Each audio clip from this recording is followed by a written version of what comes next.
اعوذ باللہ السمیع العلیم من الشیطان اللعین الرجیم بسم اللہ الرحمن الرحیم وبہ نستعین وہو خیر المعین. الہی انتقنی بالہدی والہدی بالتقوی. کافی عرصے کے بعد ہم ایک دوسرے کے آمنے سامنے ہیں. عید غدیر سعید خم اور ہم تو ویسے دو عیدوں کے درمیان ہیں. ایک عید جو گزر گئی اور ایک عید جو انشاءاللہ آنے والی ہے. اس عید سعید غدیر کے حوالے سے جب مجھے موضوع دیا گیا تو میرے ذہن میں کچھ چیزیں پہلے سے ہوتی ہیں. اوبیسلی آپ میں سے بھی جو ذاکر آئے ہیں ان کے بھی ذہن میں بہت ساری باتیں پہلے سے ہوتی ہیں, لیکن پھر یہ بھی احساس ہوا کہ فضائل اور اعمال کو القائم والوں کو بتانے کا فائدہ نہیں ہے. PDF پہلے سے القائم والوں کا آ چکا تھا واٹس ایپ کے اوپر اور فضیلتوں کو بیان کیا جا چکا تھا. لیکن بہرحال ہمارا حال, میں کبھی کبھی ایسی بارگاہ صدیقہ کبریٰ میں بی بی سے ایک جملہ کہتی ہوں کہ بی بی ہمارا حال اس مچھر کی مثال ملتی ہے, بعض جگہ مینڈک کا تذکرہ ملتا ہے, اس جانور کا سا ہے جو ابراہیم کی آگ پر پانی چھڑک رہا تھا صرف اس لیے کہ میرا حصہ ہو. ہمارا حال اس بوڑھی عورت کا سا ہے جو بازار مصر میں سوٹ لے کر کھڑی ہے اور مورخ کہتا ہے تم نے یہ سب دیکھی, اور وہ بوڑھی عورت سر کو اٹھا کر کہتی ہے دیکھتی ہوں عزیز مصر بھی ہیں, وزیر مصر بھی ہیں, رئیس مصر بھی ہیں. کہا کوئی کہتا ہے یوسف کے وزن کے برابر سونا دیا جائے گا اور ان خریداروں میں تم کھڑی ہو, تمہارے ہاتھ میں صرف کچھ کاتا ہوا سوٹ ہے, بنا ہوا کپڑا ہے. تو کہا میں چاہتی ہوں جب مورخ کا قلم چلے تو میرا نام ان لوگوں میں سے ہو جو خریداران یوسف کی صف میں کھڑے تھے. تو ہم بھی چاہتے ہیں یوسف زہرا کے خریداروں کو کی صف میں ہمارا نام رہے. آغائے مروندی کے حوالے سے ایک جملہ نقل کیا ہے. کتاب اس وقت اتنی کتابیں گڈمڈ ہیں کہ کتاب کا نام ذہن میں نہیں ہے.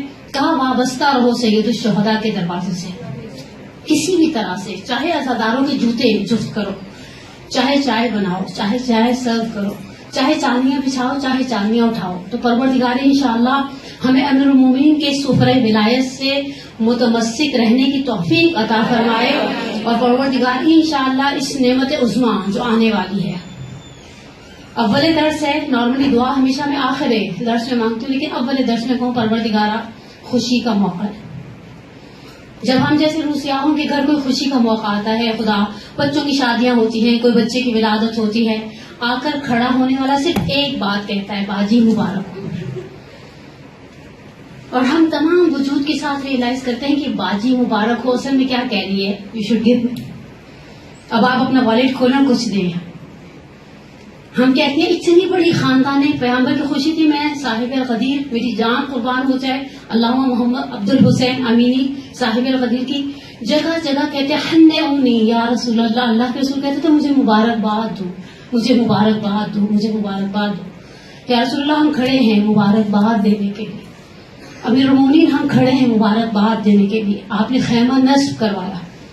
خواتین جو مدینے سے حج کے لیے آئی ہوئی تھی وہ آئیں. جس طرح سے فتح مکہ پر اللہ کے رسول نے آگے ترس کے اندر پانی رکھا تھا, ادھر سے اللہ کے رسول فتح مکہ کے موقع پر بیعت لیتے ہوئے مسلمان عورتوں سے اپنے ہاتھ کو پانی کے اس ظرف میں ڈبوتے تھے. اگر استاد جعفر سبحانی فراز ہے یا زندگانی ہے, پیغمبر اسلام میں کہتے ہیں عورت آتی تھی فتح مکہ کے موقع پر سامنے آ کر پانی کے برتن میں وہ ہاتھ ڈبوتی تھی, بیعت کے جملوں کو اپنی زبان پر جاری کرتی تھی. اللہ کے رسول نے غدیر کے موقع پر ایک خیمہ نصب کیا, امہات المومنین آئیں مبارکباد دینے کے لیے. صدیقہ کبریٰ آئیں مبارکباد دینے کے لیے. اصحاب انصار اور مہاجرین کی بیویاں آئیں, بنو ہاشم کی خواتین آئیں مبارکباد دینے کے لیے. یا رسول اللہ آپ کی خوشی ہے, امیر المومنین کی خوشی ہے, صدیقہ کبریٰ کی خوشی ہے, ان سب سے بڑھ کر اللہ کی خوشی کا دن ہے. پروردگار وہ نعمتیں جو ہم تجھ سے طلب کرتے ہیں, دن رات مانگتے رہنے ہمارا کام کیا ہے. اللہ کے حبیب کہتے ہیں خدایا ایک دن دے تاکہ تیرا شکر ادا کروں, ایک دن نہ دے تجھ سے طلب کروں. آپ نے کبھی سوچا جس دن ہماری ساری دعائیں پوری ہو گئی نا پھر ہمارے پاس کچھ مانگنے کے لیے نہیں رہے. نہیں, ایک دن دے تیرا شکر ادا کروں, ایک دن نہ دے میں تجھ سے مانگوں. کبھی آپ نے سوچا ساری دعائیں پوری ہو جائیں تو شاید ہمارے امام بارکاؤں میں دل بھی نہ لگے, ہمارا سید الشہداء کے قبے کے پاس دل بھی نہ لگے. نہیں, کچھ زندگی میں ہونا چاہیے, اس سے مانگتے رہیں. بس ایک نعمت پوری ہوتی ہے, دوسری نعمت کی تمنا دل میں کھڑی ہو جاتی ہے. آغاز گفتگو میں ایک جملہ امام صادق کا, خدایا غیر مترقبہ نعمتوں کے امیدوار ہیں. وہ نعمتیں ایک طرف ہیں جو ہم نے مانگی ہیں، بہت ساری نعمتیں ہم نے مانگی نہیں، ہم جانتے ہی نہیں ہمارے لیے اچھی ہیں. تو بہتر جانتا ہے. امام سجاد کہتے ہیں تو نے حکم دیا ہے کہ مجھ سے مانگو تو تجھ سے دعا مانگتا ہوں، ورنہ میری اوقات کیا میں تجھ سے کہوں میرے لیے کیا اچھا کیا اچھا نہیں ہے. تو پروردگار انشاءاللہ اس خوشی کے موقع پر عطا کر ہر وہ نعمت جو تو نے محمد و آل محمد کو عطا کی، اور بچا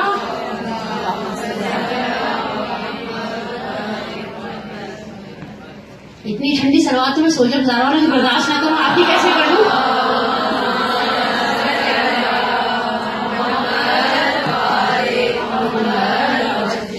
اور ہمیں بچا ہر اس شر سے جس سے تم نے محمد و آل محمد کو بچایا. اور بہرحال پروردگار عالم، جب ہم غدیر کی بات کرتے تو ہمارے ذہن میں سورہ مائدہ کی دو آیتیں ہیں جو پھڑک گئی ہوتی ہیں، ایک تیسری اور ایک 67.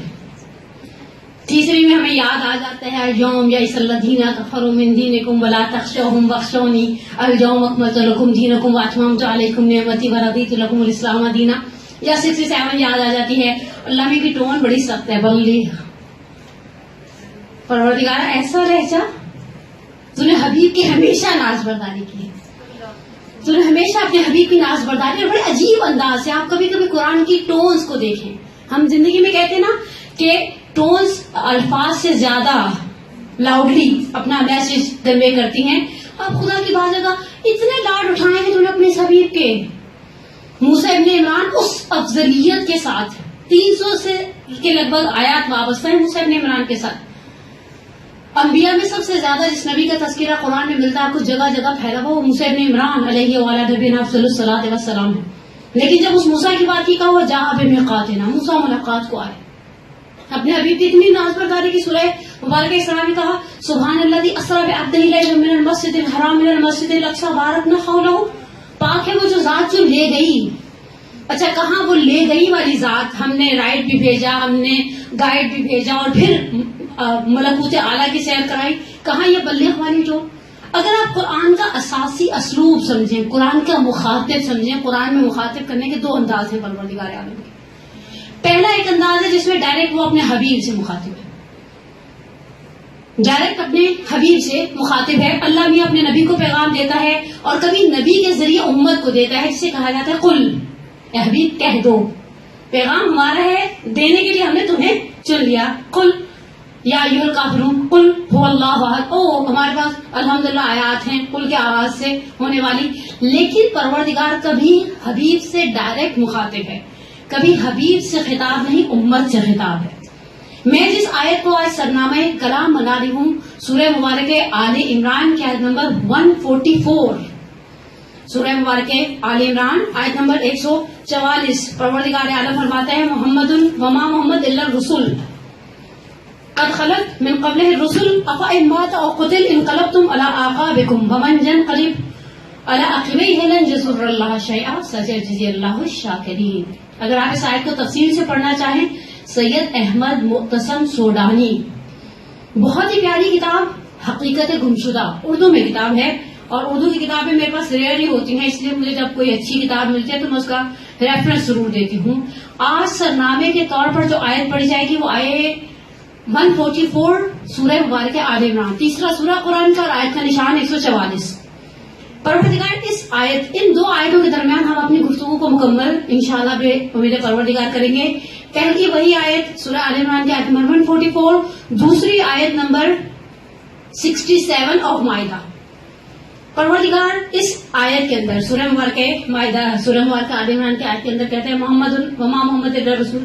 اچھا بعض آیتوں کا ترجمہ بہت ہی زیادہ کھلا ہوا، واضح، آشکار ہوتا ہے، اس کے اندر آپ کو بہت زیادہ پیچیدہ کوئی چیز نظر نہیں آتی، تو ہم بہت فریکوینٹ اس کے اوپر سے گزر جائیں گے بڑی آسانی کے ساتھ. پروردگار کہتے ہیں محمد وما محمد الا رسول اللہ. میں تو بچوں کو بھی پتا ہے، وہ ہمارے نیچے بچے جو بیٹھے ہیں ان سے پوچھو محمد کیا تھے تو وہ کہیں گے اللہ کے رسول.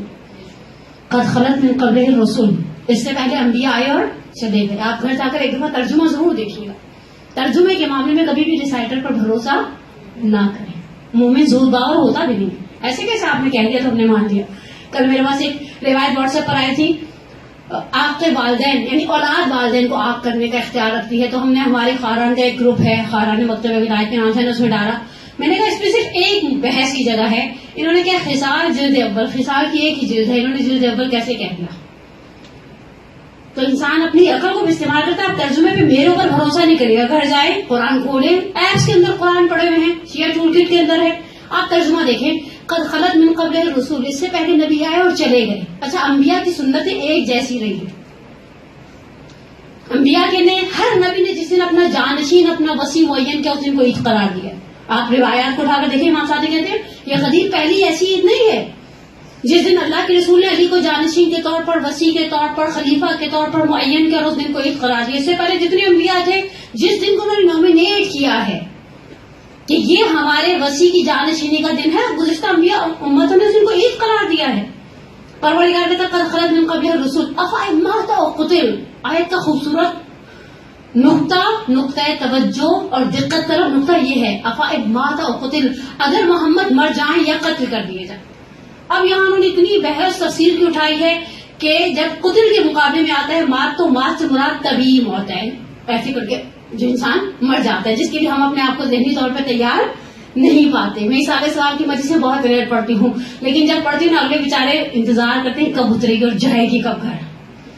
بہت کسی کے صرف قبر میں پیر لٹکانے کی کسر رہ جاتی ہے، لیکن ہم موت کے مقابلے میں قتل آیا ہے، یا محمد مر جائیں یا قتل کر دیے جائیں. برادران اہل سنت کہتے ہیں یہاں اس آیت کا بیک گراؤنڈ سینیریو جو ہے، شان نزول جو ہے وہ جنگ احد ہے. آپ کسی بھی آیت کو ایسے صرف جنگ احد کے ساتھ جوڑ نہیں سکتے. محمد مر جائیں یا قتل کر دے جائیں. ایک لمحے کے لیے میں رکوع کہوں اللہ میاں تو نے ہدایت تھی، یہ فرقان مبین تھی، اس میں کھلم کھلا نشانیاں تھی، تو خود وہاں بڑا کر رہا ہے. مسلمانوں کے لیے تا روز قیامت پڑھنے والا قرآن کا ہر خالص آیت پر رکے گا. پروردگار نے قرآن کے آیت کے آخر تک بتایا نہیں محمد طبیعی موت مریں گے یا قتل کر دیے جائیں گے. سوال چھوڑ کے آگے چل پڑا پروردگار، افإن مات أو قتل، اگر مر جائیں یا قتل کر دیے جائیں. انقلبتم علی اعقابکم. دوسرا توجہ طرف نقطہ اس آیت کریمہ کا، تم سب کے سب پلٹ جاؤ گے، ان طرف یو ٹرن لے لینا، جہالت اولا کی طرف.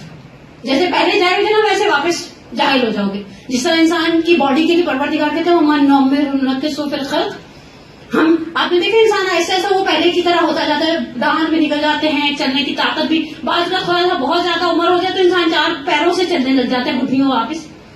اسی طرح سے پروردگار کہتا ہے انقلبتم علی اعقابکم، تم میں سے اکثریت قرآن کا اس حصے تک مخاطب میجورٹی ہے، میکسیمم ہے، اکثریت ہے، اقلیت سے خدا مخاطب نہیں ہے. انقلبتم علی اعقابکم ومن ینقلب علی عقبیہ. آپ نے بعض اوقات ہم قرآن کے لہجے سے آشنا نہیں، اس لیے کہ ہم قرآن کو آپ میں سے جو سندھ بورڈ والے، میں سندھ بورڈ کی شاگرد کبھی بھی نہیں رہی، میں پنجاب کی بروٹپ ہوں، لیکن ہمیں بورڈ نے ایک طریقہ سکھایا ہوا ہے رٹا مارنے کا. ہم قرآن کو بھی رٹا مارنے والے اسٹائل سے پڑھتے ہیں. آپ نے دیکھا لگے ہوتے ہیں ایسے پیچھے توبہ استغفار.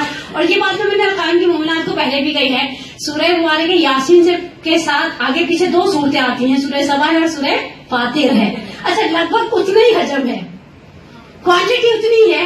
آپ کی یاسین ختم ہوتی ہے 4 منٹ میں اور سورہ فاتر ختم ہوتی ہے 10 منٹ میں.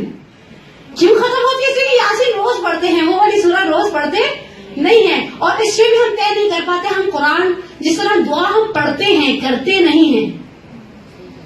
پڑھتے ہیں، ابھی عرفہ کا دن گزرا نا، ہم پڑھ رہے تھے کر نہیں رہے تھے، کر رہے ہوتے نا تو اٹکتے اور صفحے نہیں پلٹتے، بھائی کتنے رہ گئے. پیچھے امت کو بےچینی لگی ہوتی ہے، ہائے خدا کب ختم کریں گی. جہاں مسائل شروع ہوتے ہیں لوگ میسج کر رہے ہوتے ہیں. آپ نے دیکھا شبھائی قدر میں لوگ پوچھتے ہیں ایک دوسرے سے جوشن کبیر کی کتنی فصل ہے، بار بار پوچھنے سے 33ویں رہے گی، 70ویں بننے والی نہیں ہے. آپ چپ چاپ ہو جائیں، نیپ لے لیں. جیسے بعض لوگ مدرسے میں ہماری آنکھوں کے سامنے نیپ لے رہے ہوتے ہیں اور ہم رش کر رہے ہوتے ہیں، ایک آج ہم ان کی جگہ ہوتے اور کوئی ہمیں گھورنے والا نہ ہوتا اور ہم بھی سکون سے آنکھیں بند کرتے. اور اگر کوئی خدا نخواستہ انجانے میں سلوات پڑھ دیتا تو ہڑبڑا کر اٹھ جاتے اور پھر کہتے سلوات پڑھنے کا کوئی موقع اور محل تو نہیں تھا.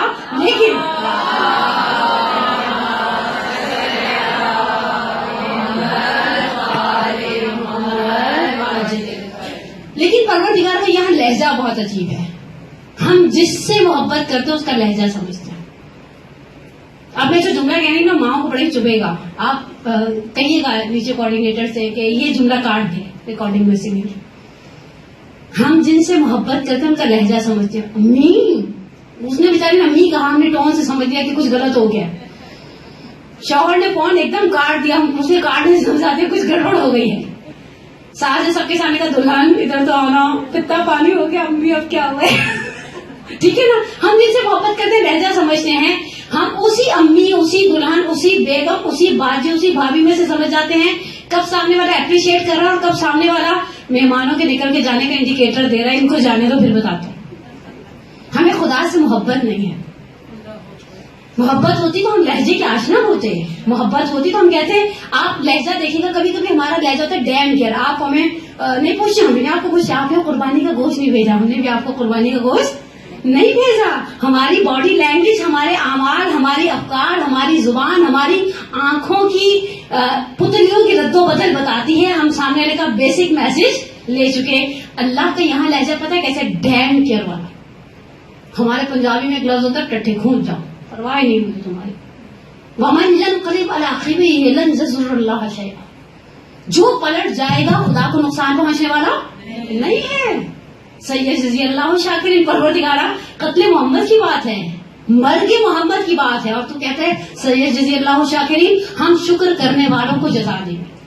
آپ یہ آیت ذہن میں رکھیں. اس آیت کو آپ کہیں گے روزرز میں بھی بیٹھے، اتوار والا دن ہے، ابھی تو قربانی کے گوشت آ رہے ہیں آہستہ آہستہ، اور ابھی فریزر میں اس کی گود بڑھائی چل رہی ہے ہمارے فریزر کی. دیکھیں ذرا غربت کا یہ عالم ہو گیا کہ قصاب آہستہ آہستہ بیچارے اپنی دکانیں سے بیٹھ کر بیٹھے ہیں. لیکن آپ جب بھی ٹائم ملے، تھوڑا سا ٹائم 10 منٹ 15 منٹ نکال کر آپ اس آیت پر توجہ رکھیے گا. اس آیت کے بنیادی پیغام کو ذہن میں رکھیے گا. وَمَنْ يَنْقَلِبْ عَلَىٰ عَقِبَيْهِ لَنْ يَضُرَّ اللَّهَ شَيْئًا سَيَجْزِي اللَّهُ الشَّاكِرِينَ. یہ پہلی آیت میں نے آپ کی خدمت میں پڑھی. آپ کہیں گے اس آیت کا غدیر کے ساتھ کیا تعلق ہے؟ ترازو کے ایک پلڑے میں آپ کو وہی والی تقریر چاہیے تھی نا، جس میں بیٹھ کے روایتیں پڑھتی اور آیتیں پڑھتی اور پھر بات کا خلاصہ کر دیتی. میں آپ کو لمحے فکریہ دینے کے لیے آئی. ابھی تو آپ نے کہا اداس ہو گئی نہیں، پھر آپ اداس ہونے والے نہیں ہوں گے. آپ نے ترازو کے ایک پلڑے میں اس آیت کے مخاطب اور امت کو ذہن میں رکھا. پروردگار مجھ سے اور آپ سے مخاطب ہے، اور پروردگار کہہ رہا ہے وَمَنْ يَنْقَلِبْ عَلَىٰ عَقِبَيْهِ لَنْ يَضُرَّ اللَّهَ شَيْئًا سَيَجْزِي اللَّهُ الشَّاكِرِينَ. جو پلٹ جائے گا ہمیں نقصان نہیں پہنچے گا، ہم شکر کرنے والوں کو جزا دیں گے. اچھا، قرآن کی بہت ساری آیتیں دلیل کے طور پر آ گئے، سودانی لائے ہیں اپنی کتاب میں کہ شکر گزار ہمیشہ کم رہے ہیں. یہاں پر اس آیت کے اندر کوئی چیز ایسی ہے جس سے پھر جائیں گے مسلمان. 11 ہجری 28 سفر المظفر رحلت پیغمبر ہو گئی. اس سے لے کر 50-60 ہجری 61 ہجری محرم الحرام کربلا کا میدان، کیا کچھ مسلمانوں کے درمیان نہیں رہا؟ کوئی ایسی چیز تھی جو 11 ہجری میں لاس ہو گئی، اور جنہوں نے لاس کر دیا اسے قرآن کہتا ہے یضر اللہ شیئا، ہمیں کوئی نقصان نہیں پہنچے گا، خدا کی خدائی میں کوئی فرق نہیں آیا. مسلمانوں کے درمیان 61 ہجری تک نماز تھی 1، 61 ہجری تک روزہ تھا 2، 61 ہجری تک خمس تھا 3، 61 ہجری تک حج تھا. میں کسی سنی اسکالر کا ایک بڑا پیارا جملہ پڑھی تھی، اسے کسی شاگرد نے پوچھا کہ جب صحابہ کرام نے بیعت کر لی تھی یزید ابن معاویہ کی، تو حسین ابن علی نے کیوں نہیں کی؟ کہا فرزندم تمہارا سوال الٹا ہونا چاہیے تھا، جب حسین ابن علی نے بیعت نہیں کی باقی صحابہ نے بیعت کیوں کی؟ اب اصل بحث یہ ہے کہ 61 ہجری تک اسلام کی ہر چیز ہے، نماز ہے، روزہ ہے، حج ہے، حفظ قرآن ہے، قرآن کا سب کچھ ہے، سب کچھ چل رہا ہے، ایک چیز نہیں ہے. یہاں قرآن اس آیت میں اس چیز سے پھر جانے کو دین سے پھر جانا کہہ رہا ہے. مخاطب امت ہے، ٹھیک، الحمدللہ آپ ماشاءاللہ پڑھا لکھا سمجھدار مجموعہ سب سے زیادہ آپ کی رادس میں آئی ہوں، ورنہ میں نے چھوٹے کے بعد سنڈے کو نکلنے میں مجھے موت آنے لگ گئی ہے، اور مجھے سوچوں کہ میرے کو نہ ہی نکلنا پڑے گھر سے اتوار والے دن وہ اس ٹائم پر. لیکن حقیقت ہے اب دوسری آیت، اور میں 4 یا 5 روایتیں آپ کے ساتھ شیئر کر کے زحمت کو ختم کر دوں. یہاں مخاطب امت ہے، پروردگار نے امت کو ایک جسے کہنا انڈیکیٹر دے دیا. اور پھر سورہ مائدہ کی اب اس آیت کو پڑھنے، اس آیت کو پڑھنے کا اب اس آیت کے بعد مزہ آئے گا. پروردگار وہاں مخاطب امت تھی، اور تم نے امت کو ایک طرح سے میرے الفاظ میں نا دھمکی دے دی، جو پلٹ گیا. یعنی کوئی چیز ایسی ہے جو معادل ہے کل دین کے، پورے کے پورے دین کی قیمت یہ ایک چیز ہے، پورے کے پورے دین کی قیمت یہ ایک چیز ہے. آپ نے اس کو نکال دیا. آپ اس کے لیے میں صرف ایک شاہد مثال کے طور پر آئے دعا کا ٹکڑا لے کر ہوں. ابھی آپ نے دعائے رفع پڑھی، امام صاحب نے آخری پیراگراف میں کیا کہتے ہیں؟ خدا تو نے جو کچھ میں نے تجھ سے مانگا وہ 4 5 6 صفحے مفاتی کے بڑے بڑے مولا نے. اچھا دعائے عرفہ میں جتنا شکر ہے آپ کو کسی دعا میں اتنا شکر بھی نہیں ملے گا. جتنا شکر پتہ نہیں ارحا کا کیا ہے, آنتوں کا کیا ہے, اس کا کیا, اس کا کیا. پھر اس کے بعد امام صاحب نے ایک لمبی لسٹ مانگی خدا سے, لیکن آخری پیراگراف میں سمری بنائی امام صاحب نے. مجھے اور آپ کو دعا مانگنے کا سلیقہ سکھایا ہے. وہ ورکنگ لیڈیز جو عرفہ کے دن نہیں بیٹھ سکیں ہمارے عرفہ میں, انہیں بتایا یہ آخری پیراگراف مانگ لو. یہ مخ مطلب ہے, یہ لب مطلب ہے, یہ سمری ہے, یہ اسارا ہے, یہ جوس ہے. بعض اوقات آپ 1 کلو گوشت کھاتے ہیں پیتے ہیں, اور بعض اوقات آپ اس 1 کلو گوشت کی 1 کپ یخنی بنا کر پی لیتے ہیں. دونوں کے اندر برابر طاقت آ جاتی ہے. اور امام صاحب کہتے ہیں اگر جو کچھ میں نے تجھ سے مانگا تو نے دے دیا, اور یہ آخری والی بات چیز نہیں دی, گویا تو نے کچھ نہیں دیا. اور جو کچھ میں نے تجھ سے مانگا تو نے نہیں دیا, یہ آخری چیز مجھے دے دی, گویا سب کچھ دے دیا. انفقا کرکبتی میں نے نار, مجھے آتش جہنم سے نجات دے. جس طرح سے امام حسین دعائے عرفہ کے اس لاسٹ پیراگراف میں ایک فقا کا رقبتی من النار, انسان آتش جہنم سے نجات پا جائے کو ان ساری دعاؤں کا نعم البدل قرار دیتے ہیں, بلکہ افضل قرار دیتے ہیں. بس ایک چیز ایسی ہے, یہاں مخاطب امت ہے, خدا کہہ رہا ہے تم نے یہ چیز چھوڑ دی, سارا دین چھوڑ دیا. اور پھر اب اس دوسری اسی آیت اور اسی لہجے کے ساتھ وہ والی آیت نمبر 167 جو معروف آیت ہے. آل عمران تو کوئی حدیث کے حوالے سے پڑھتا نہیں ہمارے ہاں, یہ ہم پڑھتے ہیں آیت کہ جس میں پروردگار کہتے ہیں یا ایھا الرسول. اچھا یہاں پر ہمارے بزرگان, میری جان قربان ہو جائے, رشید ترابی جیسوں پر, عقیل ترابی جیسوں پر, مرحوم نقان اللہ مقامہ جیسوں پر, اظہر حسن زیدی صاحب جیسوں پر, ان کے درمیان کچھ علمی شخصیات تھی, کچھ ممبری شخصیات تھی. ہم عالم اور ممبر, عالم اور ذاکر کا فرق نہیں سمجھ پاتے, لیکن ان بزرگان نے بڑے اچھے طریقے سے عوام تک ایک پیغام پہنچایا. پروردگار یا ایھا الرسول کہہ رہا ہے. آپ نے دیکھا بعض اوقات انسان کے کسی کے ساتھ ٹرمز اچھے ہوتے ہیں, وہ سامنے والا فرض کرے فوج میں کرنل ہے, جب آپ کو ان کے ہاں گوشت بھیجیں تو آپ کرنل صاحب نہیں کہیں گے, بھائی صاحب کہیں گے. اور جب آپ کو کوئی کام نہیں کروانے تو آپ کو یاد آ جائے گا سامنے کا عہدہ کیا ہے. اللہ میاں بتا رہا ہے اے حبیب ہم اب تم سے کوئی لاڑ والی بات نہیں کرنے آ رہے. اب یہاں عہدے کا سوال ہے, اور عہدے کی آبرو کا سوال ہے. یا ایھا الرسول بلغ ما انزل الیک من ربک. پروردگار یہاں پر آئے اسٹاپ ہو جاتی تو کافی نہیں تھا. دیکھیے قرآن ایک ایسی کتاب ہے, نہ آپ کم کر سکتے نہ آپ زیادہ کر سکتے ہیں. ہم تحریف قرآن کے قائل نہیں ہیں, برعکس عامہ کی اہل سنت کے. ان کے ایک کتاب میں ملتا ہے کہ خلیفہ ثانی کے زمانے میں کسی پتے کے اوپر لکھا تھا بکری نے کھا لیا, نعوذ باللہ من ذالک. قرآن کہتے ہیں انا نحن نزلنا الذکر وانا لہ لحافظون, ہم نے اس کی حفاظت کا ذمہ لیا ہے. پروردگار کہتا ہے جب 10 ہجری میں اللہ کے رسول نکلے ہیں, اچھا کمال کیا ہے, ادھر سے خود نکلے ہیں, ادھر یمن پیغام بھجوا دیا. یمن مولا کائنات کو ایسا گورنر بھیجا ہوا تھا. میں کبھی کبھی تصور کرتی ہوں اور قدیر کی فضا کو محسوس کرتی ہوں. بیوی مدینہ سے نکلے ہیں, مولا یمن سے نکلے ہیں. یا رسول اللہ یہی خوشی, یہ ری یونین فیملی کی بہت بڑی بلیسنگ تھی نا. لیکن اس ری یونین پر خدا نے اکتفا نہیں کیا, بلغ ما انزل الیک. اب یہاں پر وہ علمی نقطے جو آپ مجھ سے زیادہ اچھی طرح سے جانتے ہیں, واللہ یعصمک من الناس. یہاں اللہ کے رسول کو کسی چیز کا ڈر ہے. اگر کوئی کم فہم, اگر کوئی نادان, اگر کوئی ناسمجھ یہ سمجھتا ہے کہ اللہ کے رسول کو جسمانی تکلیف کا ڈر تھا, تو پھر اس سے زیادہ کیا کہوں میں. میرے پاس نامناسب الفاظ نہیں ہیں, بلکہ الفاظ تو ہیں, جرأت نہیں ہے نامناسب الفاظ کو میں زبان سے جاری کر سکوں. اللہ کے رسول جسمانی اذیت سے نہیں ڈر رہے.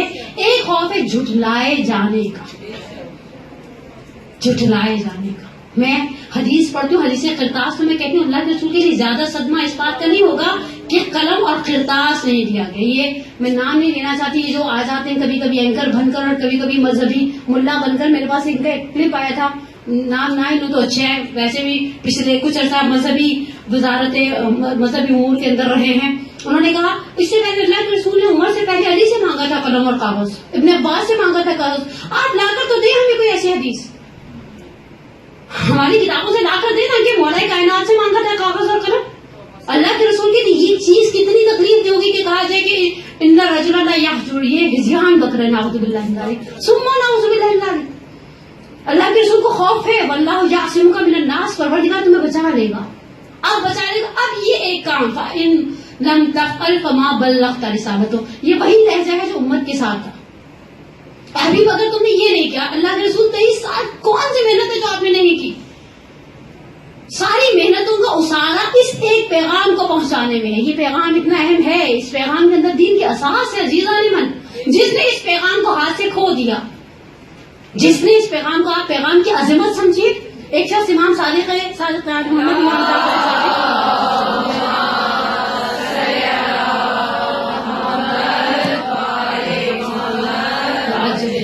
امام جعفر صادق علیہ السلام کے پاس آتا ہے, مفہوم اور خلاصہ روایت. مولا کہتے ہیں دسترخوان بچھائے, مولا کہتے ہیں بسم اللہ کرو, فضل تفضل.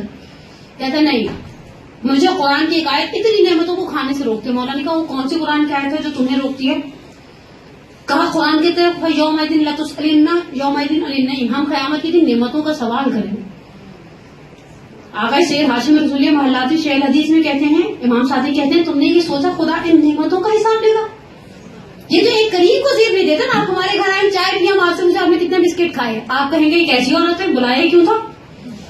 ہم آپ سے پوچھاتے ہیں کتنی روٹیاں کھائی, نہیں نا, ہم سے دیکھ رہا تھا میزبان ایسے کر کے کتنی کھائی, ٹھیک ہے نا, ایسے. پھر ہم کہتے نہیں آپ نے تو صحیح طرح سے لیا ہی نہیں ہے, اور دلی دل میں کہہ رہے تھے بی بی ساری تو آپ کی طرف چلی گئی, اور وہ آخر میں جو بریانی بچی ہے وہ صرف ہڈیاں ہیں. اب بوٹیوں کی گنجائش ڈش کے اندر باقی نہیں رہی.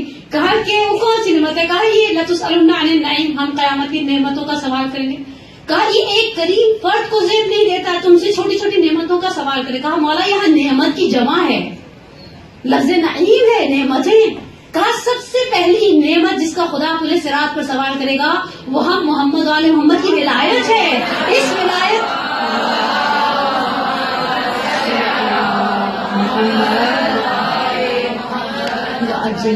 اس نعمت کا سوال کرے گا. یہ نعمت ولایت ہے. بنی الاسلام اور الخمسہ, اسلام کی بنیاد 5 چیزوں پر تھی, میں سب سے اہم ولایت تھی. اور کمال کیا تھا. اب میں جملہ اپنے ایک سینئر عالم دین کا نقل کروں. فرض کریں میں مر جاؤں اور میرے مرنے کے بعد میرے بچوں کو پتہ چلے کہیں سے کہ میری نمازیں باطل تھی, مثلا وضو میں اشکال تھا, غسل میں خدا نہ سب کوتاہی تھی. میں مر جاؤں نا, خدا نے میرے بچوں کا اور میرا رشتہ ختم نہیں کیا. ممکن ہے میری اولاد میں سے کوئی صالح فرد کھڑا ہو کے ایسی مر گئی بیچاری اتنی خدمت کر آ کر ہم ان کی نمازیں پڑھوا دیتے ہیں, نمازیں پہنچیں گی مجھے, ٹھیک, یہ میرا سلی مسٹیک تھا, پہنچے گا مجھے, خدا نے میرا دروازہ بند نہیں کیا. فرض کریں مر جاؤں, ایسے کچھ روزے بچے کے بیچاری ہمارے پیچھے لگی ہوتی نہیں, ہمارے چکر میں چھوڑے ہوں گے. روزہ رکھوا دیا, کفارے دے دیے, فدیہ ادا کر دیے, عذاب میں تخفیف آ جائے گی. حج نہیں کیا, واجب تھا نہیں کیا, کروا دیا, چلو بخشش ہو گئی. ولایت ناقص چھوڑ کر مر جاؤں, اب کچھ نہیں کر سکتا. اب میکسیمم آپ میرے دعا خیر کر سکتے, میرا عذاب کم ہو جائے, مجھے چھٹکارا نہیں ہے. چھٹکارا نہیں ہے. ولایت ایسی نعمت ہے, اور وہ ولایت جنہوں نے غدیر خون کا پیغام لے لیا, جنہوں نے غدیر کو درک کر لیا, جنہوں نے غدیر کو محسوس کیا. اور جب غدیر کی بات آتی ہے تو غدیر کے حوالے سے کچھ لوگ وہاں پر, حسان بن ثابت وہاں موجود تھے. تاریخ نے حسان کا شعر لکھے ہیں, اشعار لکھے ہیں کہ کس قدر خوبصورت طریقے سے حسان نے اشعار کے اندر قلم بند کیا میدان غدیر کو. غدیر یہ لکھے ہیں اہل سنت نے. غدیریہ کہتے ہیں وہ اشعار جو غدیر کی شان میں گئے ہیں, غدیریہ لکھے ہیں مسیحیوں نے. کمال یہ ہے, میرے ہاتھ میں آ گئے فضل اللہ کمپانی کی کتاب علی مظہری کی رعایت, اس کے آخر میں ایک جملہ نقل کرتے ہیں آگئے کمپانی, مولا کائنات کی ذات پر سب سے زیادہ مفصل قصیدہ جو لکھا گیا وہ 5000 اشعار پر مشتمل ہے. لکھنے والا مسلمان نہیں ہے. دوسرا بڑا قصیدہ 3000 اشعار پر مشتمل مولا کائنات کی شان میں لکھا گیا ہے, لکھنے والا ایک عیسائی ہے. کہا مولا کا عشق قید و بند سے آزاد ہے. حتیٰ کہتے ہیں جو عمران بن حسین کی وہ جو ہے مسجد جس نے مولا کے قبے کو بنوایا, اس کا نام بندہ خدا کا عمران نہیں تھا, نام اس کا عمر تھا. اس نے مولا کی محبت نے اپنے آپ کو اجازت نہیں دی کہ میں اپنا وہ نام لکھواؤں دیوار کے اوپر, اور نہیں میں چاہتا. اس نے اپنے بیچارے نے نام کے اندر رد و بدل کر کے لکھوا دیا. لیکن انصافاً یہ نعمت ولایت کیسی عظیم نعمت تھی. میں آپ کی خدمت میں صرف کچھ جملے اس مناظرے کے نقل کروں جو عبداللہ مامون کے تھے علم کلام کے علماء کے ساتھ. لیکن اس سے پہلے کہ میں یہ مناظرہ آپ کی خدمت میں نقل کروں, ایک صلوات پڑھے محمد و آلہ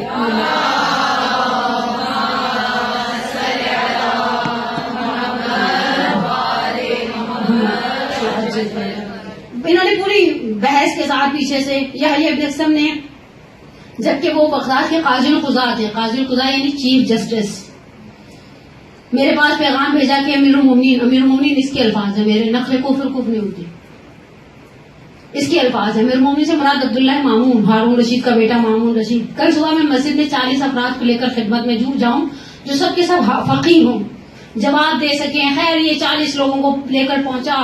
اس کے بعد ادھر عبداللہ مامون بیٹھا ہے، ادھر یحییٰ ابن اقسم بیٹھا ہے. یحییٰ ابن اقسم کے پیچھے 40 فقہا کی جماعت بیٹھی ہے. کہا یحییٰ کہتے ہیں کہ میں نے آپ کو بتانا چاہتا ہوں کہ مثلا دین میں مناقشہ ہے، ہم جاننا چاہتے ہیں عبداللہ مامون کس دین پر ہے، کیونکہ یہ لوگ دل چاہتا تھا تو اپنے آپ کو الگ ہی شو کرتے تھے، دل چاہتا تھا تو اپنے آپ کو کسی دوسرے دین کا شو کرتے تھے. انہوں نے کہا کہ ہم آپ کا نظریہ علی کے بارے میں جاننا چاہتے ہیں.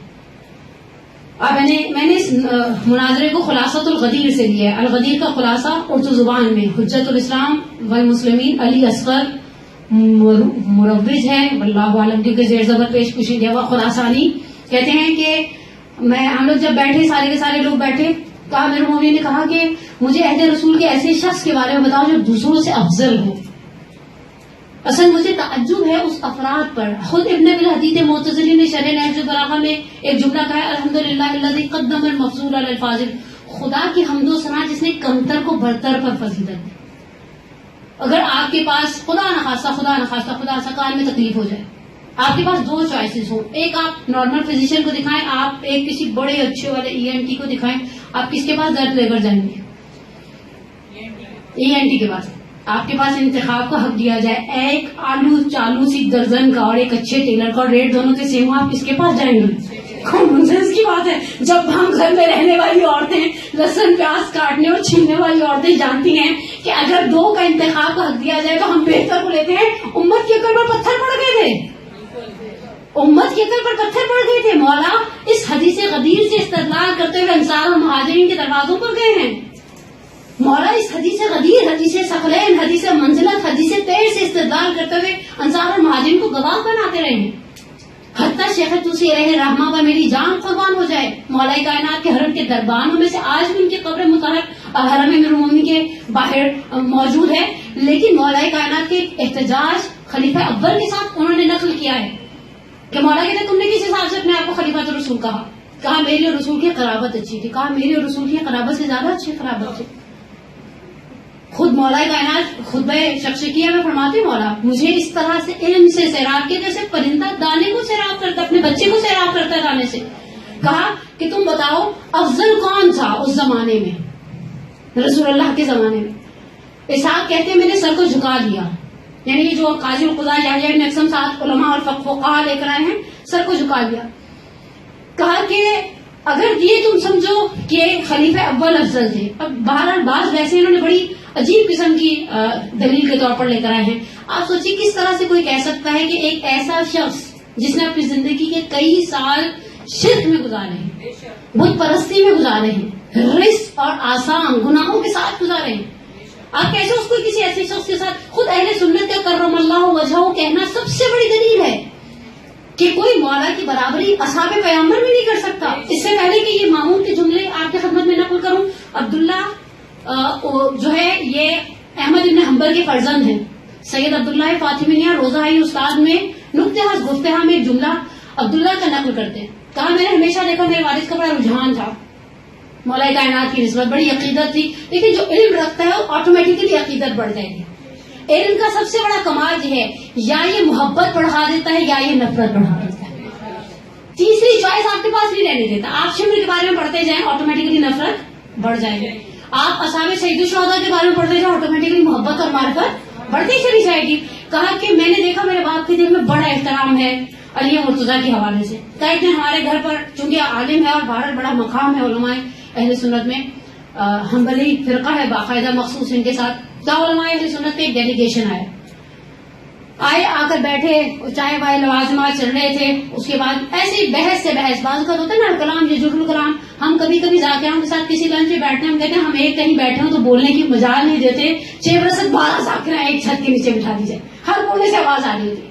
کہا کہ الکلام پر کلام، بحث سے بحث چلی اور کسی نے کہا افضلیت صحابہ، کیونکہ اہل سنت کا نظریہ یہ الصحابہ کلہم کالنجوم کلہم عدول، سارے کے سارے ستاروں کی مانند ہیں، جس کے پیچھے لگو گے وہ تمہیں ہدایت تک پہنچا دے گا. اور سب سے بڑا نقص دلیل کے طور پر وہ روایت ہے جو ہماری نصاب کے اندر شامل ہے، عشرہ مبشرہ. اس سال محفل مرسا میں رمضان کلاس میں میرے پاس موضوع تھا، میں تو نصاب پڑھ کے حیران رہی کہ نصاب میں کیا دے رہے ہمارے بچوں کو. عشرہ مبشرہ، یہ وہ 10 لوگ ہیں جنہیں رسول اللہ زندگی میں بشارت دے چکے تو سارے کے سارے جنت میں جائیں گے. کمال کے میں قاتل بھی اور مقتول بھی ہے، ظالم بھی اور مظلوم بھی ہے. اور یہ اچھا کمال ہے، قاتل بھی رضی اللہ، مقتول بھی رضی اللہ، ظالم بھی رضی اللہ، مظلوم بھی رضی اللہ. تم کہتے ہو کلہم کالنجوم، تم کہتے ہو کلہم عدول، سارے کے سارے عادل تھے، سارے کے سارے نجومی تھے.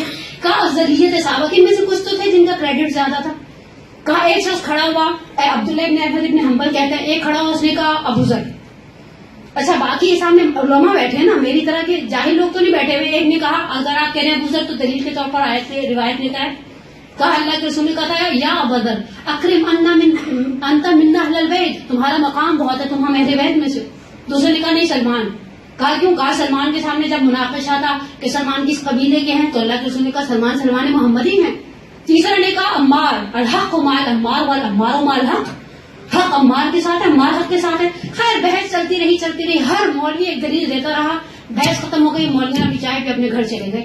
وہ بچے کا موڈ آف ہو گیا، جیسے کبھی کبھی مجھے لگتا ہے سامنے بیٹھے ہوئے مومنات کا بھی آف ہو رہا ہے. خیر میری صحت پہ کوئی اثر نہیں پڑے گا، ایسے میں جس پہ اثر لینے والی تھی نا مر گئی ہوتی ہے ابھی تک. لیکن کہا جب سارے چلے گئے تو اب بیٹے کا چہرہ اتر گیا. ابا نے کہا کیا بات ہے؟ اکھڑے سے ٹون سمجھتا نا انسان، خاموشی کی بھی سمجھتا ہے، الفاظ کی بھی سمجھتا ہے. ہم قرآن کی ٹون سے آگاہ نہیں ہیں. کہا کہ میں آپ سے ناراض. کہا کیوں؟ اس زمانے میں موبائل نہیں تھے نا، ورنہ نہ ابا کو پتا چلتا نہ بیٹے کو پتا چلتا. جیسے بھی مہمان جاتے دونوں اپنا فیس بک چیک کرنے بیٹھ جاتے اور لڑائی کا سوال ہی نہ پیدا ہوتا. کہا میں بچپن سے آپ کو دیکھتا رہا، آپ کی عقیدت، آپ کی محبت علی مرتضیٰ کی نسبت. آپ جب ابو الحسن کہتے ہیں سر کو جھکاتے ہیں، لیکن آج جب افضلیت صحابہ کی بات چلی تو آپ کے سامنے ابو ذر کا نام لیا گیا، آپ چپ تھے. آپ کے سامنے سلمان کا نام لیا گیا، آپ چپ تھے. قمبر کی بات آئی، عمار کی بات آئی، مقداد کی بات آئی، اصحاب پیغمبر حذیفہ یمانی جیسوں کی، ابن تحیان جیسوں کی بات آئی، آپ چپ تھے. ابا آپ کو بولنا چاہیے تھا کہ علی افضل صحابہ ہیں. عبداللہ ابن احمد ابن حنبل کہتے ہیں میرے باپ نے سر کو اٹھا کر کہا تم سے کس نے کہا ہے علی جزو صحابہ ہیں، علی جان پیغمبر ہیں، علی نفس پیغمبر ہیں. علی کو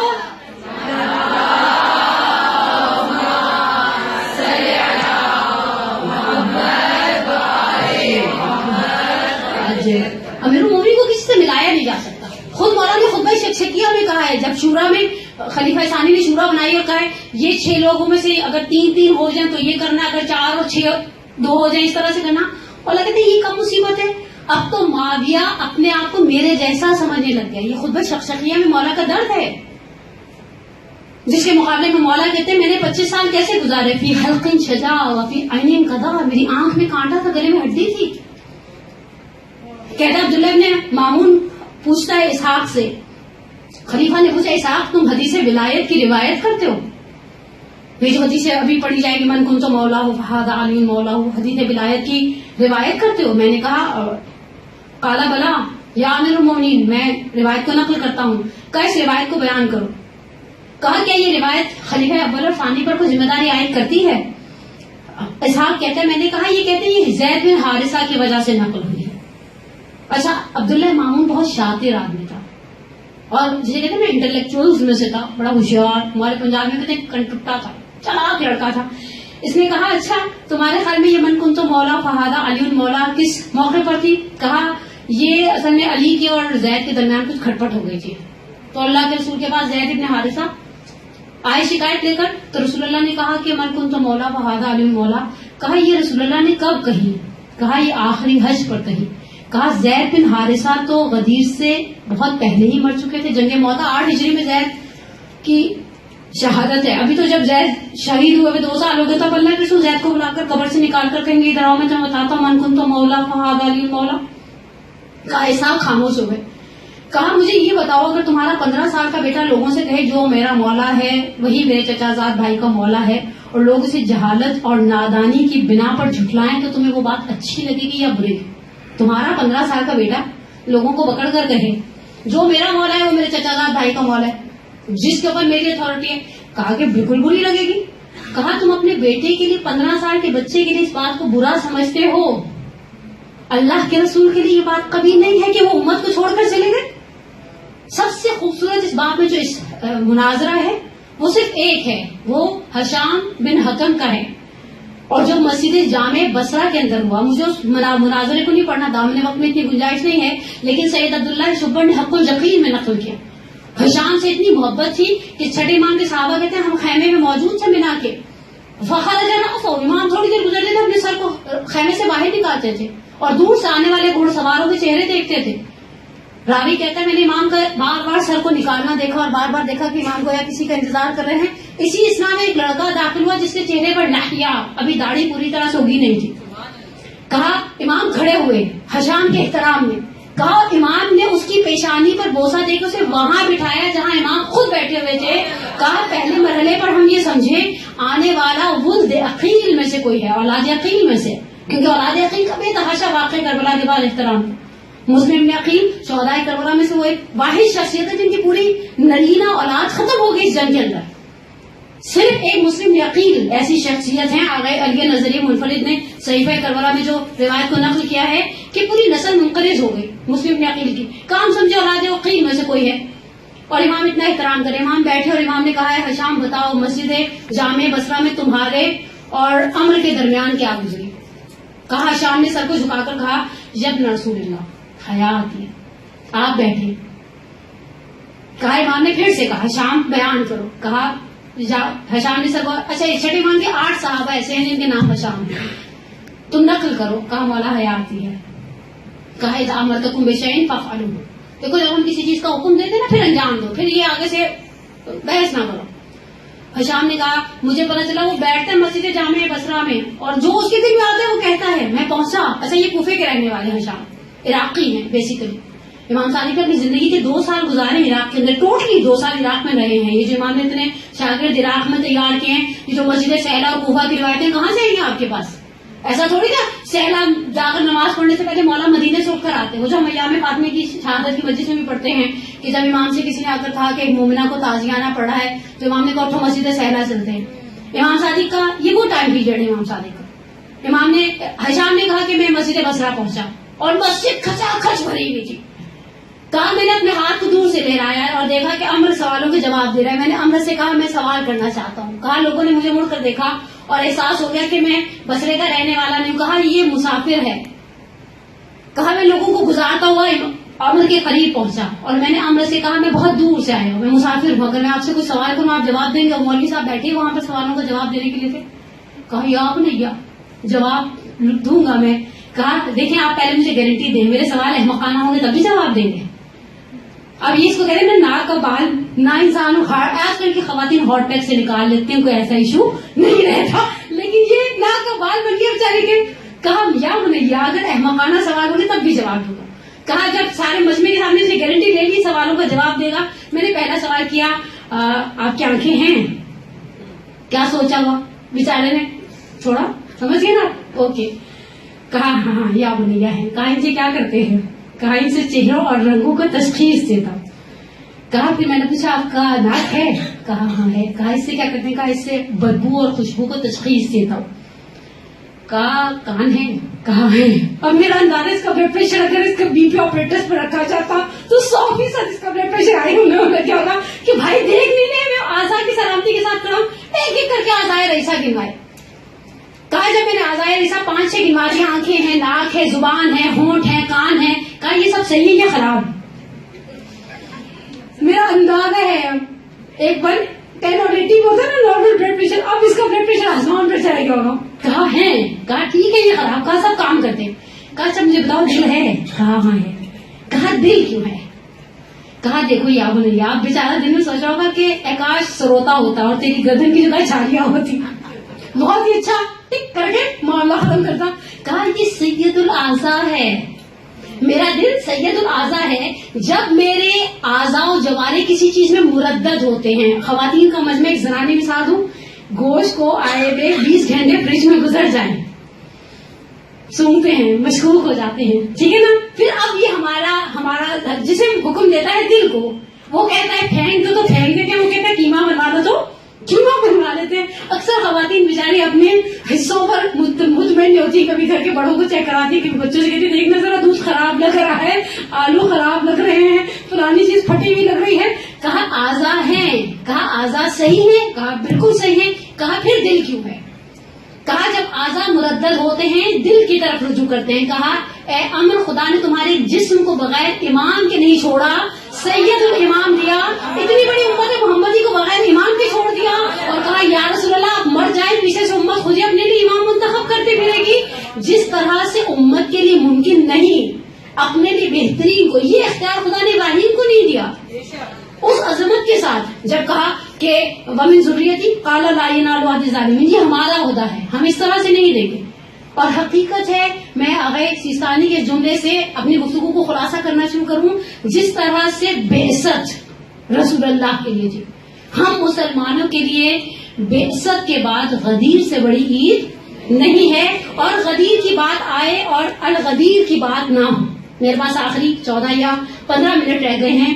اگر ہم دیکھیں امامت کے بعد میں ہمارے علماء نے اسٹینڈرڈ کا کام کیا کسی نے, تو 2 نام میرے پاس, جتنے وسائل تھے, جتنی گھر میں کتابیں, تو سچی بات ہے میں نے نہیں کھنگالی. ہم بھی اچھے بچوں کی طرح آہستہ آہستہ گوگل والے ہو گئے ہیں, اور خدا جزائے خیر دے جنہوں نے اتنی اچھی اچھی سائٹس بنا کر ڈالی ہیں.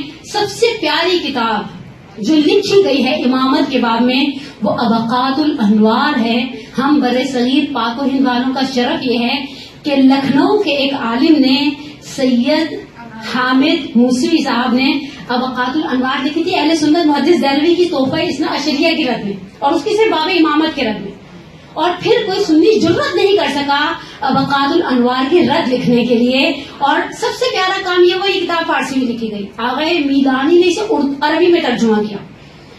اور جتنی تعریف آغا امینی صاحب الغدیر نے اس کی اپنی کتاب کے پہلے والیوم میں کی ہے, مجھے اشتیاق پیدا ہو گیا آغا لیے. میں نے آغا میدانی کا انٹرویو پڑھا آغا امینی کے حوالے سے, اس میں میں نے صبح اس کو پھر گوگل سرچ کیا, اور مجھے اندازہ ہوا کہ کیسا نفیس اثر ہے. یہ عالم بزرگوار میر حامد حسین موسوی آج بھی لکھنؤ میں ایک امام بارگاہ غفران مآب کے اندر مدفون ہے. نور اللہ مرقدہ, خدا ان کی قبر کو منور فرمائے. اور غفران مآب وہ ہے جن کی کتاب کو سر پر رکھ کر شیخ انصاری قسم کھایا. ہم نے اپنے بڑے صغیر پاک و ہند کے علماء کی قدر نہیں کی, انصافاً نہیں کی. کون؟ ابقات الانوار کے آتھر ہیں میر حامد موسوی. آپ اسے ابقات الانوار کو گوگل سرچ کریں تو آپ کو اردو میں بھی بہت بہت اچھا مٹیریل ہے, پڑھنے والے کے لیے بہت واقع ایک خزانہ ہے اگر کوئی پڑھنے کا شائق ہو. اس کے بعد ابقات الانوار, اس کے بعد دوسری بڑی کتاب جو ہمارے پاس موجود ہے الحمدللہ.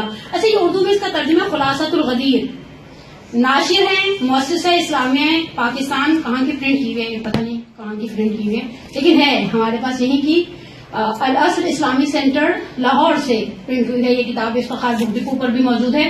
اس میں انہوں نے لکھا ہے کہ الغدیر, الغدیر کی بنیاد کیا تھی. آغا عبد الحسین امینی صاحب الغدیر, آپ پروردگار انشاءاللہ آپ کو اور مجھے شرف دے بارگاہ باب علم میں جانے کا. جب ہم آغا سیستانی کے جس سائٹ پر گھر ہے اور جہاں ہادی والوں کا آفس ہے, ہادی ٹی وی والوں کا, ادھر پیچھے بازار ہویش ہے, ایسے پر 36 جہاں امام خمینی کا بھی پرانا گھر ہے, آقا وحید کا مدرسہ ہے, وہاں بازار ہویش میں ایک قبر ہے آغا امینی کی. دکھ کی بات ہے, پاکستان ہندوستان والے ایسی جگہوں پر جاتے نہیں, ہمیں اپنی افراتفری پڑی رہتی ہے. ویسے بھی میرا انداز ہے ان کا بھی قصور ہوتا, زائرین کو جو جہاں لے کر جاتے ہیں وہ وہیں پہنچ جاتے ہیں.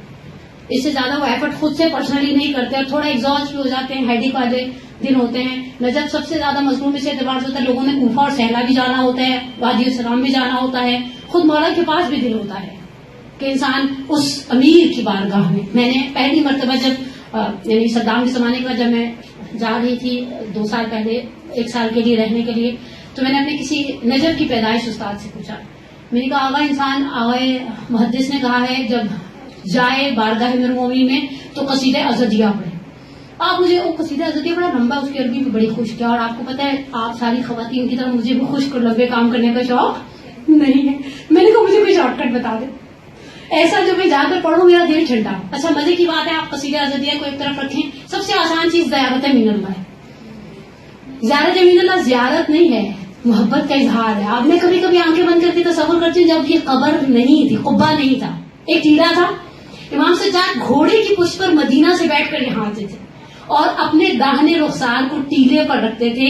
زیارت امین اللہ میرے اور آپ کے لیے چوتھے امام کا ہدیہ ہے جو انہوں نے اپنے جد کے ساتھ اظہار محبت کیا ہے. اور پھر اس کے بعد جو جملے ہیں زیارت امین اللہ کے.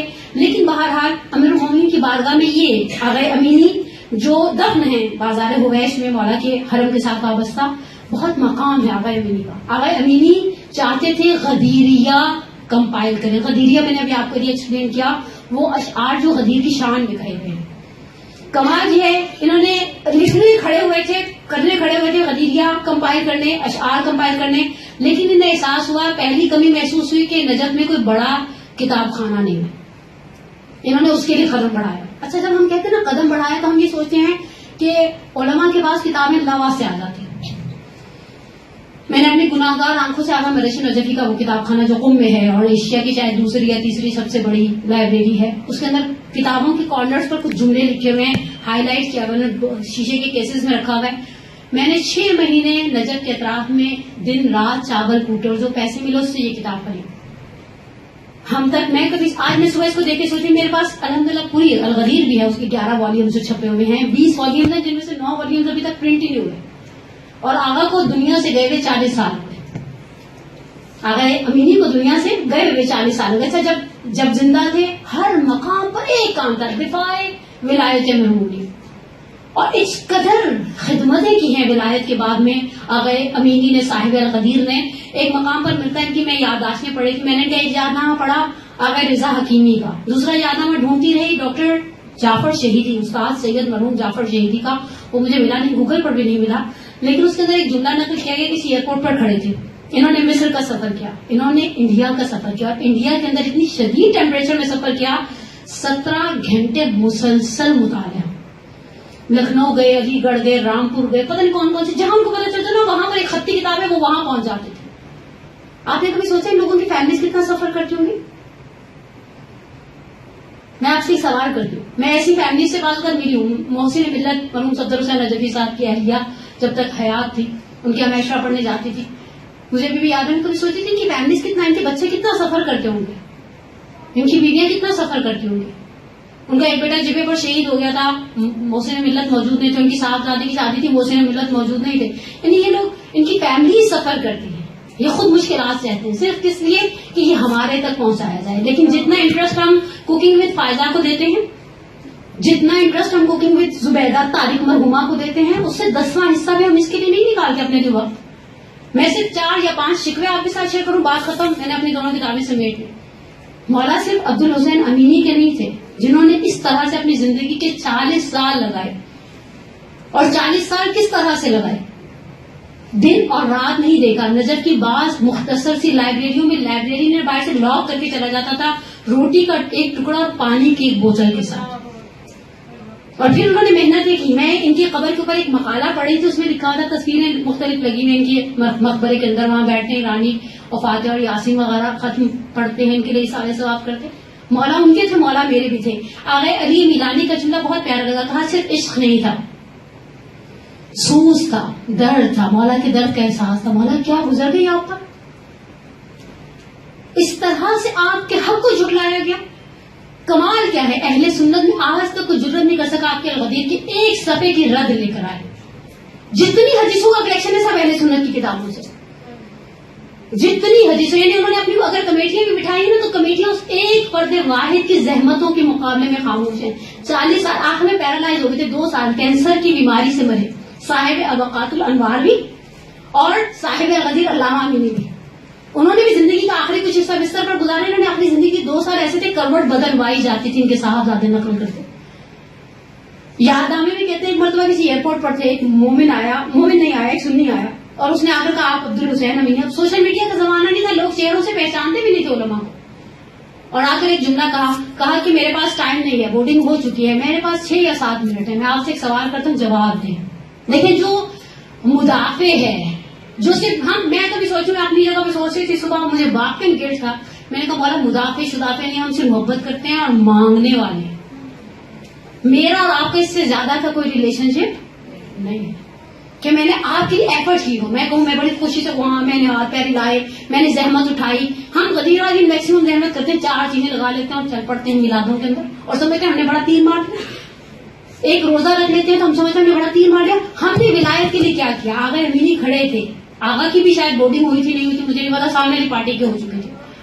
کہا مجھے دلیلوں اور کوئی حدیثیں کوئی لمبی لمبی تقریریں نہ سنائے گا. 6 یا 7 منٹ میں اور آپ 6-7 منٹ میں اپنے دین کا دفاع نہیں کر سکتے, کیونکہ ہم نے خدا سے وہ فہم نہیں مانگا جو امینی نے مانگا تھا. شہید صفت جعفر کا ایک جملہ ہے, اس کو وہ جو تُو نے ویسے قرنی کو بخشا ہو جو ممکن تو مجھے اس سے فضول کر دے دے. میں نے کہا اللہ میاں ویسے قرنی کا تو نہیں بتا, جو عشق تو نے امینی کو دیا تھا. کہا کہ میں تم سے صرف ایک جملہ پوچھتا ہوں, مجھے یہ بتاؤ تمہاری کتابوں میں ہماری کتابوں سے زیادہ یہ حدیث ہے من مات ولم یعرف امام الزمان مات میتۃ جاہلیہ. حدیث کو مانتے ہو یا نہیں؟ اچھا سامنے علمی مزاج رکھنے والا آدمی تھا. کہا بالکل یہ ہماری کتابوں میں جگہ جگہ حدیث ہے من مات ولم یعرف امام الزمان مات میتۃ جاہلیہ. کہا مجھے صرف اتنا بتا, فاطمہ جب مری تو اپنے زمانے کے امام کو پہچانتی تھی؟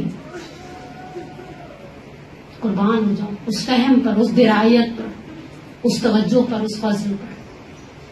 سامنے والا بندہ ایک دم آرام سے بیٹھ گیا.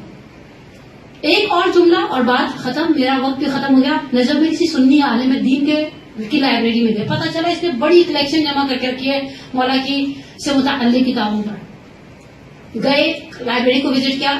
نجف آج بھی حقیر سا شہر ہے, ظاہری خوب وہ جسے کہ نا جو چیزیں نظر آتی ہیں ظاہری, باطن میں تو بہرحال اس شہر کے اندر ایک رات گزارنا 700 سال کی عبادت کے برابر ثواب ہے. اس شہر کی عظمت کو آپ کہاں کیا کہیں گے جہاں سونا عبادت لکھا جاتا ہے, اور واقعی مشکلات بھی اسی اعتبار سے نجف جیسا شہر میں رہنا بھی آسانی جو رہتے ہیں ان کے حوصلے کو بھی سلام ہے ہمارا.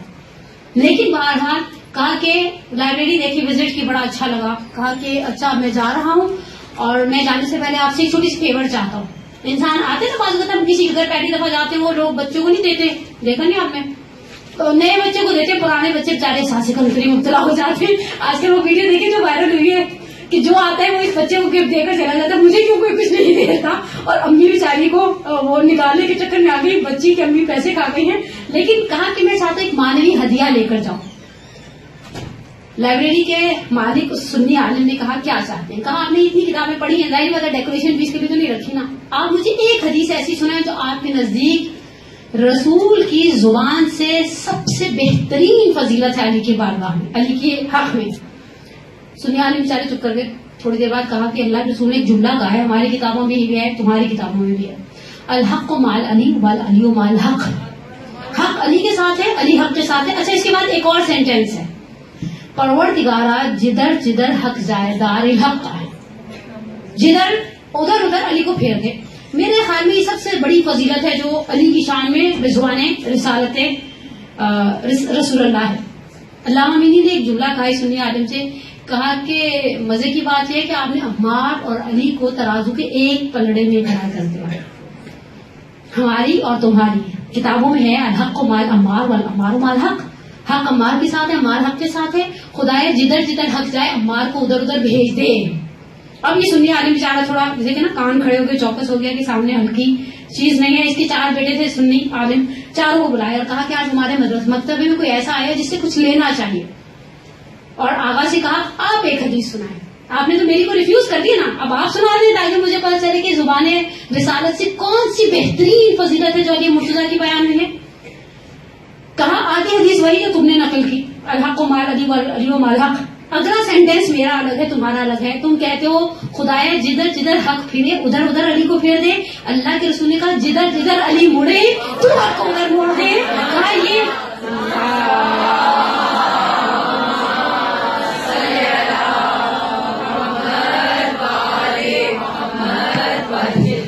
کہا یہ تم نے حدیث میں تمہیں سناتا ہوں.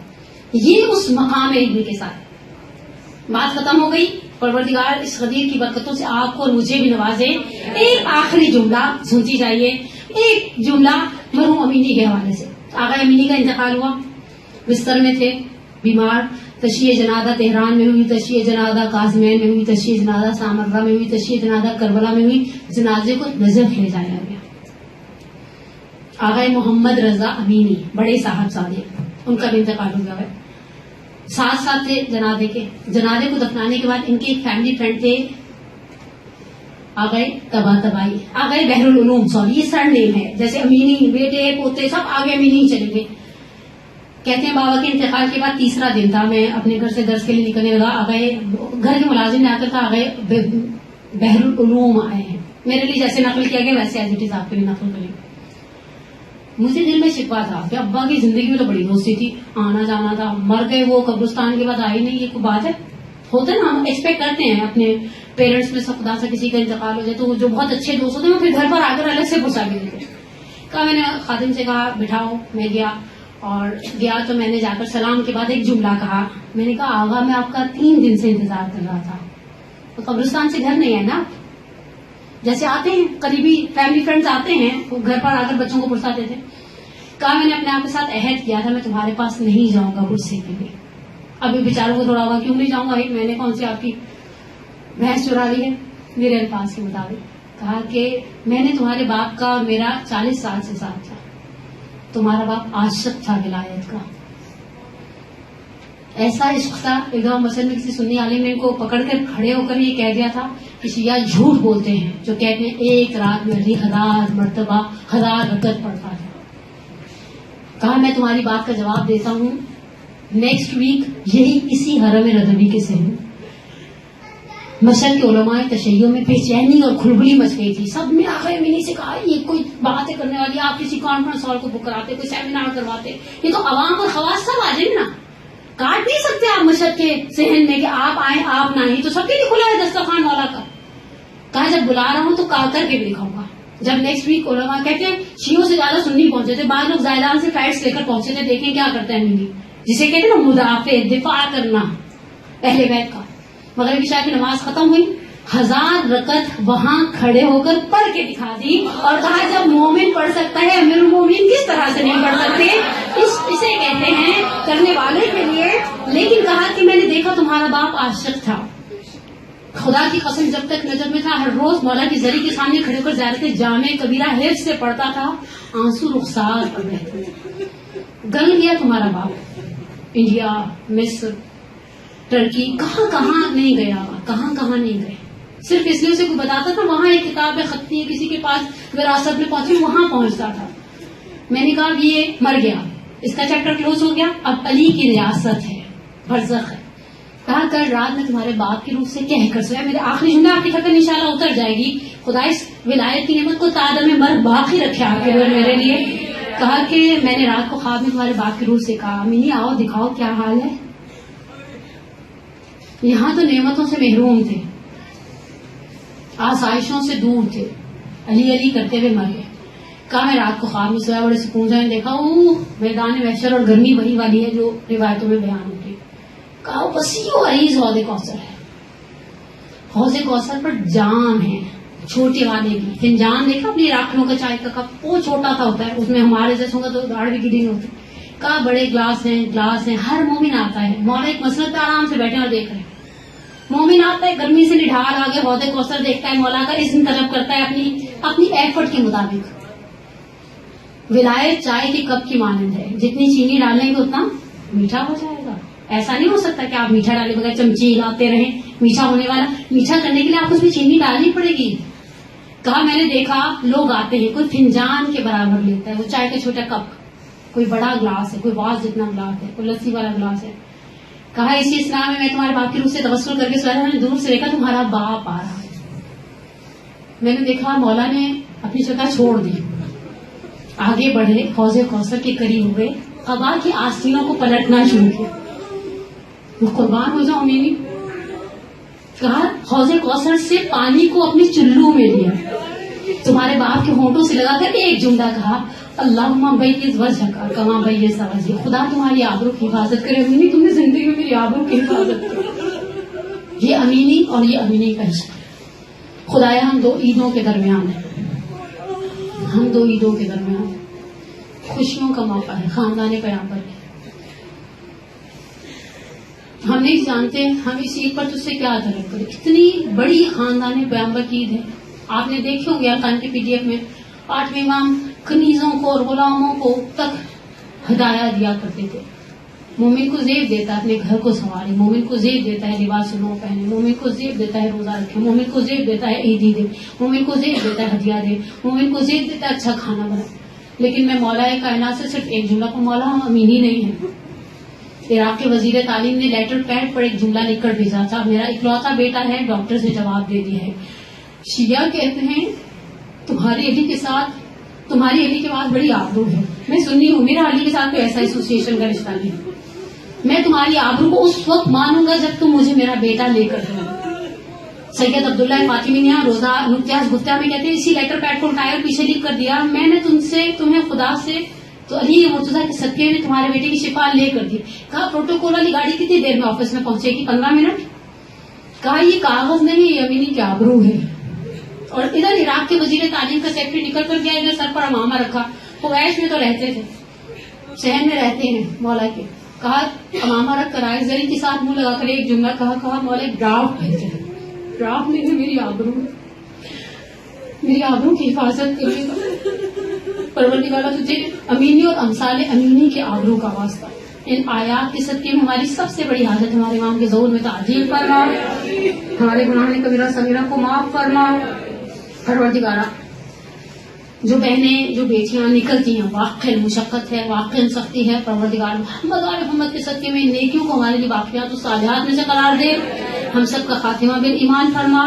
اس غدیر کے موقع پر ہم نے زندوں کے لیے دعائیں کی. پروردگارہ مانگی ہوئی نعمت اور بن مانگی نعمتیں بچوں بچیوں کے لیے انسان مقدر مانگتے ہیں. مولا کے دروازے پر کھڑے ہو کر مولا سے پوچھے نا اپنی اولاد کے لیے کیا مانگو، تو مولا آپ کو کوئی ڈیڈ لائن نہیں دیں گے. نوکری مانگو، سرکاری نوکری مانگو تو پرائیویٹ نوکری مانگو. مولا ایک جملہ کہتے ہیں، مولا کہتے ہیں جب مانگو اپنی اولاد کے لیے مقدر مانگو.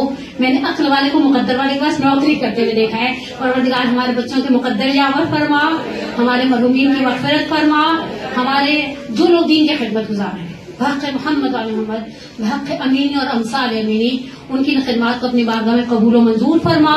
پروردگار انشاءاللہ ہمارے درمیان اگر کوئی بیمار ہے اسے شفا عاجلہ و کاملہ عطا فرما، کوئی پریشان ہے اس کی پریشانی کو دور فرما، کوئی مقروض ہے اس کے قرض کو غیب سے ادا کر دے. اور اس عید پر ہم تجھ سے طرف بچے جیسے امید لگا کے بیٹھتے ہیں ہم بھی کچھ دیں گی.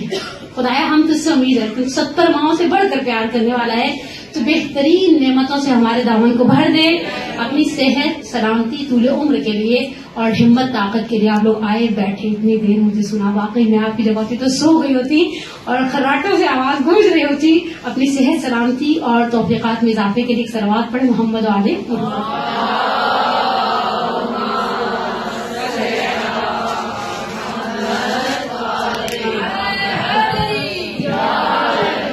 برحمتك يا أرحم الراحمين وصلى الله على محمد وآله